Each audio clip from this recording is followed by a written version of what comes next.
मेरे जो पुरखे थे वो टर्की के थे, लेकिन मेरे माता पिता इंडिया में आकर के रहने लगे, साउथ केरला में। वायनाड नाम की एक जगह है, वो एक हिल स्टेशन है, बहुत सुंदर। हम घर में लगभग 6 बच्चे थे और मैं तीसरे नंबर का था। जब मैं अपनी माँ की कोख में था तो मेरी माँ की कोख में एक इन्फेक्शन हो गया था और डॉक्टर्स ने ऐसा कहा था कि ये बच्चा गर्भ में ही मर जाएगा। और डॉक्टर इस बात पर जोर दे रहा था कि इस बच्चे को मार दो।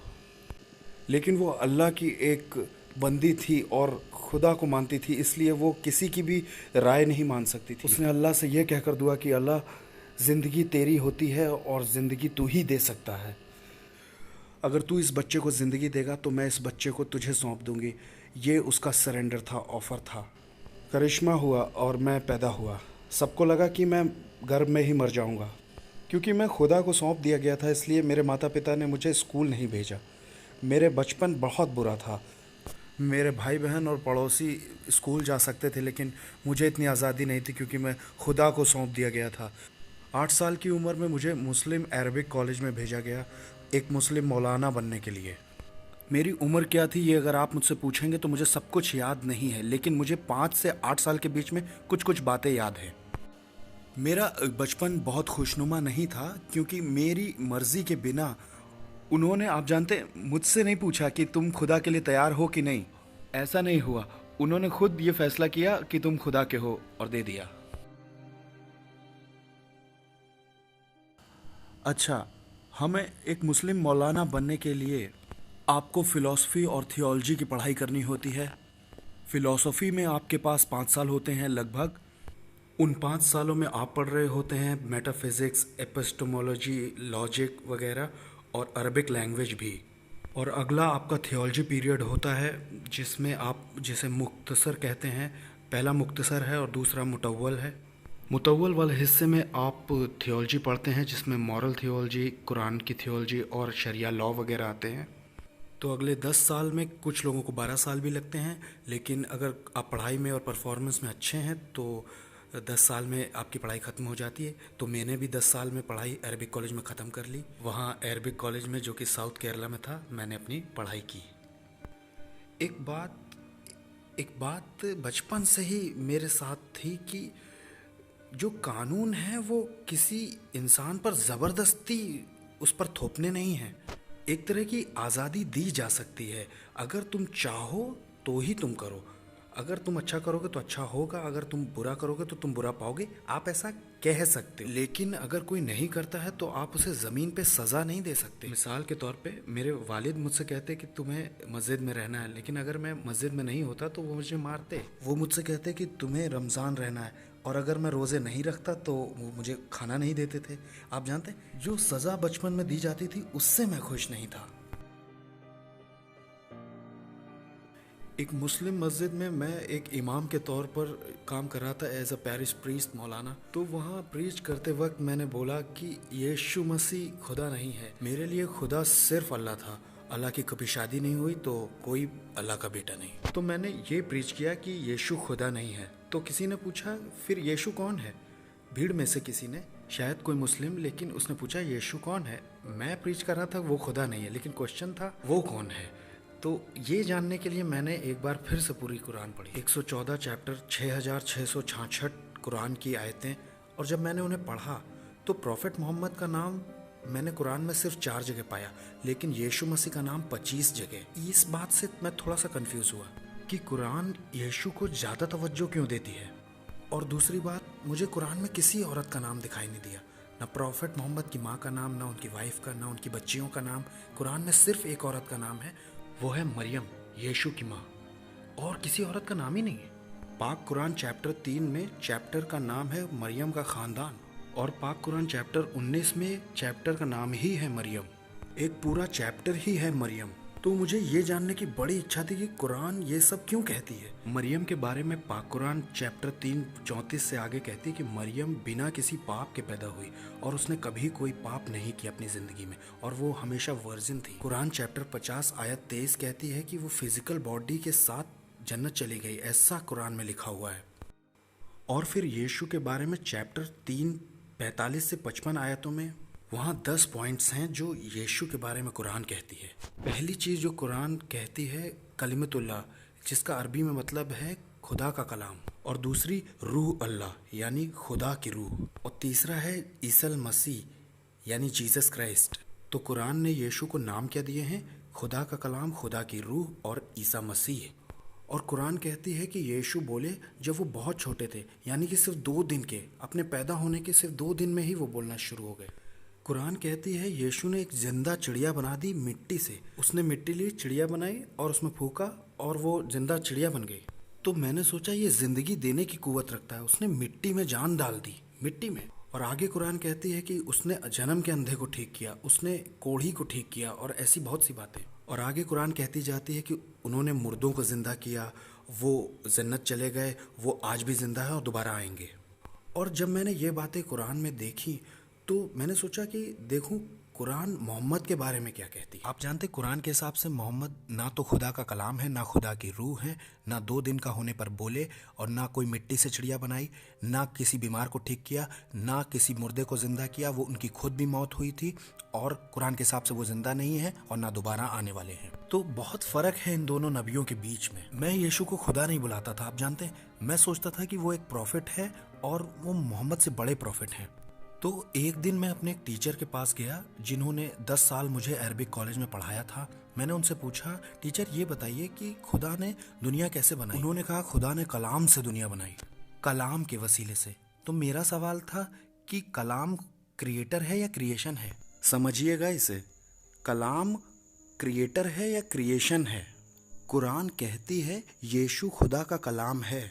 अगर मेरे टीचर कहते हैं खुदा का कलाम क्रिएटर है तो इसका मतलब यीशु क्रिएटर हैं। तब तो मुस्लिम्स को क्रिश्चियन हो जाना चाहिए। मान लीजिए अगर वो कहते हैं कि खुदा का कलाम क्रिएशन है तो वो फंस जाएंगे। जानते क्यों? क्योंकि उन्होंने कहा कि कलाम से सारी चीज़ें बनी हैं। अगर वो कहते हैं कि कलाम क्रिएशन है तो खुदा ने दुनिया कैसे बनाई? अब ना तो वो ये कह सकते हैं कि कलाम क्रिएटर है, ना कलाम क्रिएशन है। वो बहुत नाराज़ हुए। उन्होंने मुझे धक्का दिया अपने कमरे से और कहा ना क्रिएटर है ना क्रिएशन है कलाम, जाओ भागो, निकलो यहाँ से। वो कहना चाहते हैं कि कलाम क्रिएशन है। वो इस बात को साबित करना चाहते हैं कलाम ना तो क्रिएटर है ना क्रिएशन है, लेकिन खुदा भी नहीं है। खुदा नहीं है, ना ही क्रिएटर है ना ही क्रिएशन है, तो खुदा नहीं हुआ। और वो क्रिएशन भी नहीं है, तो वो खुदा के साथ बराबर नहीं है। यही उनकी समस्या है। जब उन्होंने ऐसा कहा तो मैंने अपने टीचर से कहा कलाम ना क्रिएटर है ना क्रिएशन है, इसीलिए तो शायद क्रिश्चियन कहते हैं कि कलाम खुदा का बेटा है। तो उन्होंने मुझसे कहा अगर खुदा के बेटा है तो तुम मुझे खुदा की बीवी भी दिखाओ, क्योंकि बिना बीवी के बेटे होने का कोई मतलब ही नहीं बनता। तो मैंने कुरान से एक हिस्सा उन्हें दिखाया कि खुदा बिन आंखों के देख सकता है, खुदा बिन जबान के बोल सकता है, खुदा बिन कानों के सुन सकता है। ऐसा कुरान में लिखा है। अगर ऐसा है तो खुदा को बिन बीवी के बच्चा हो सकता है? तो वहाँ हमारी बड़ी बहस हुई। जानते हैं सबसे आखिर में मैंने क्या किया? मैंने कुरान ली, अपने सीने से लगाई, कहा अल्लाह तू ही बता कि मुझे क्या करना चाहिए। तेरी कुरान कहती है कि यीशु अभी भी जिंदा है और मोहम्मद मर चुके हैं। तू ही बता मैं किसको मानूं। और मेरी दुआ के बाद मैंने कुरान खोली। मैंने किसी से नहीं पूछा, मैंने सिर्फ अपने अल्लाह से पूछा। मैंने कुरान खोली, मैंने देखा चैप्टर 10 94 आयत। जानते वहाँ क्या लिखा है? फ़इन कुन्तुम फ़ी शक्किन मिम्मा अंज़लना इलैका फ़स्अलिल लज़ीना यक़रऊनल किताब मिन क़ब्लिक लक़द जाअकल हक़। अगर तुम्हें इस कुरान पर किसी तरह का शक होता है जो मैंने तुम्हें दी है तो जाओ बाइबल पढ़ो, या उनसे पूछो जिन्होंने बाइबल पढ़ी है, क्योंकि सच वहाँ पहले ही बता दिया गया है। मैं तब तक 19 का भी पूरा नहीं हुआ था। मैंने अपनी पढ़ाई तो पूरी कर ली थी और मैं अरबिक कॉलेज, माफ़ कीजिएगा, मैंने मस्जिद में काम कर रहा था, तो मैं 19 से कम का ही था। और जब मैं इस बीच में अपनी बाइबल स्टडी कर रहा था, वहाँ बहुत से ऐसे पॉइंट्स थे जिन्होंने मुझे बहुत छुआ। पहले ही दिन फादर ने पहली ही आयत यूहन्ना की इंजील से पढ़ी। इब्तिदा में कलाम था, कलाम खुदा के साथ था और कलाम खुदा था और कलाम गोश्त बना। तो मेरी कुरान कहती है कि यीशु खुदा का कलाम है और बाइबल भी कहती है कि यीशु खुदा का कलाम है। तो मैंने पाया कि दोनों ही लगभग एक जैसी ही हैं।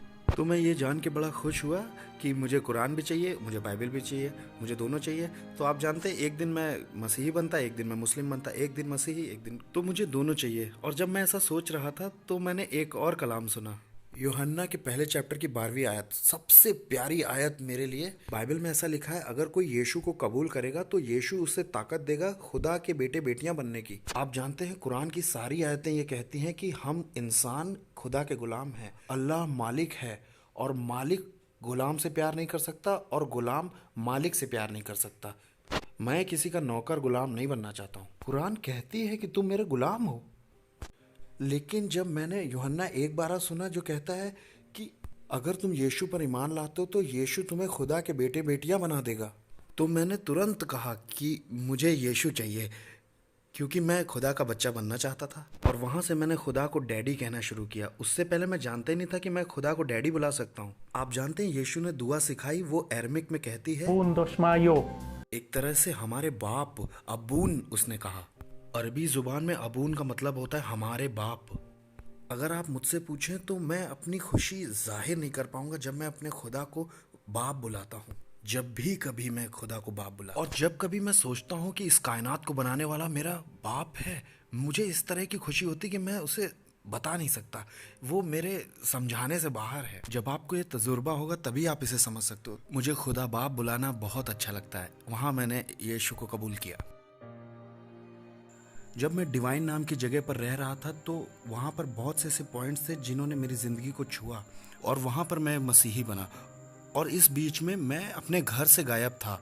मेरे घर वालों ने सोचा कि मैं मस्जिद में होऊंगा और मस्जिद वालों ने सोचा कि मैं घर में होऊंगा। लेकिन जब उन दोनों की आपस में बातें हुई तो वो समझ गए कि ना तो मैं मस्जिद में हूँ ना मैं घर पे हूँ। तो उन्होंने मुझे हर जगह ढूंढा। फिर उन्होंने कई जगह अखबारों में इश्तिहार दे दिया, टेलीविज़न पर और कई जगह, और आखिरकार उन्होंने मुझे पाया कैथलिक रिट्रीट सेंटर में, और मेरे वालिद वहाँ आ गए। वो बड़ा खौफनाक था क्योंकि उन्होंने मुझे बहुत बुरी तरह से मारा पीटा था। मेरी नाक से खून बह रहा था और मैं बेहोश हो गया था, और वो मुझे वहाँ से उठा के घर ले गए। मैं नहीं जानता कि किस तरह से वो ले गए, लेकिन वो वहाँ से उठा ले गए थे क्योंकि मैं तो बेहोश था।